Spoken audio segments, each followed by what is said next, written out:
ബോയ്ചേട്ടൻ, yes, എന്നാണ്ട് വിശേഷം? എന്ത് വിശേഷം? സുഖം. അങ്ങനെ ലണ്ടനിൽ ഉള്ള ആള് എന്റെ പേര് പ്രിൻസ്. എനിക്ക് ചെറിയൊരു ചാനലുണ്ട്, ചേട്ടനെ പോലെ വലിയ ചാനലല്ല, എന്റർടൈൻമെന്റിന് വേണ്ടി ഞങ്ങൾ ചെയ്യുന്ന ഒരു channel, UK travel it by prince. കൊച്ചിനെ എപ്പോഴും ഇങ്ങനെ നോക്കിയിരിക്കാനൊക്കെ ഭയങ്കര ഇഷ്ടമാണ്. പിന്നെ പ്രത്യേകിച്ച് നാട്ടിലേക്ക് വരുമ്പോൾ നമുക്ക് എടുത്തിട്ടുണ്ടെങ്കിൽ നമുക്ക് അവിടെ ചെല്ലുമ്പോൾ കാണാൻ പറ്റും. അപ്പൊ അതിന് വേണ്ടിയിട്ട്.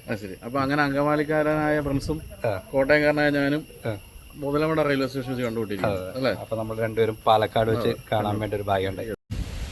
നമ്മളപ്പോൾ മുതലമട റെയിൽവേ സ്റ്റേഷനിൽ വന്നിരിക്കുന്നത്. പല സിനിമകളിലും നമ്മൾ കണ്ടിട്ടുള്ള ഒരു റെയിൽവേ സ്റ്റേഷനാണ്. അപ്പോൾ അത് നമ്മൾ ഗൂഗിളിൽ കണ്ടുപിടിച്ചിട്ട് കാണാൻ വേണ്ടി വന്നിരിക്കുക. നമുക്ക് പോയി നോക്കാം നമ്മൾ ഉദ്ദേശിച്ച റെയിൽവേ സ്റ്റേഷനാണോന്ന്. അതെ, മുതലമടയാണ്. Muthalamada, Palakkad Muthalamada railway station. അത് കാണാനായിട്ട് വന്നതാണ്. ഇതിലെ ട്രെയിൻ വരാറുണ്ട്, ഒറ്റ ലൈനുള്ളൂ. നമ്മൾ പല സിനിമകളിലൊക്കെ കണ്ടിട്ടുണ്ട്. മനോഹരമായൊരു റെയിൽവേ സ്റ്റേഷനാണ്. ഇതാണ് നമ്മൾ മുതലമട. നമ്മളെ ഫുട്പാത്തിൻ്റെ ടിക്കറ്റ് എടുക്കാം. തിരക്കൊന്നുമില്ല എങ്കിലും. അപ്പോൾ ഇതാണ് നമ്മുടെ മുതലമട റെയിൽവേ സ്റ്റേഷൻ. നല്ല അടിപൊളിയല്ലേ ബാക്ക്ഗ്രൗണ്ടൊക്കെ? നമ്മൾ സിനിമ സ്ക്രീനുകളിൽ, ബിഗ് സ്ക്രീനിൽ കണ്ട അതേ സ്ഥലം. തിരക്കൊന്നുമില്ല കേട്ടോ. വല്ലപ്പോഴും 1-2 ആൾക്കാരൊക്കെ ഉണ്ടാകത്തുള്ളൂ. കൂടുതൽ ആളുകൾ ഇതുപോലെ കാണാൻ വരുന്നവരാണ്. ട്രെയിനിൽ കയറാനായിട്ട് വളരെ ചുരുക്കം ആൾക്കാരുണ്ടാവുള്ളൂ എന്നാണ് എന്നോട് ഇവിടുത്തെ ഓഫീസേഴ്സ് പറഞ്ഞത്. വെട്ടം, ആടുജീവിതം, അങ്ങനെ കുറേ സിനിമകൾ പിടിച്ചിട്ടുള്ള റെയിൽവേ സ്റ്റേഷനാട്ടോ. പിന്നെ കുറേ തമിഴ് സിനിമകൾ, മലയാള സിനിമ തന്നെ ഒത്തിരി ഉണ്ട്. എനിക്ക് അതിൻ്റെ പേരുകളൊക്കെ കറക്റ്റ് അറിയത്തില്ല.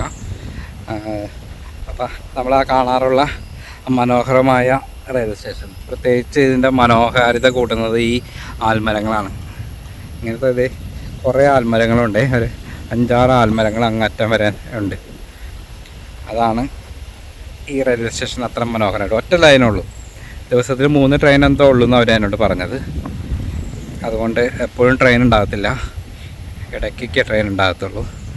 അപ്പോൾ ഇതാണ് മുതലമട.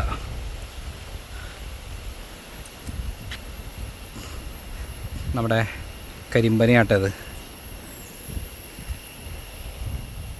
അപ്പുറത്ത് മല, track, single track, up and down.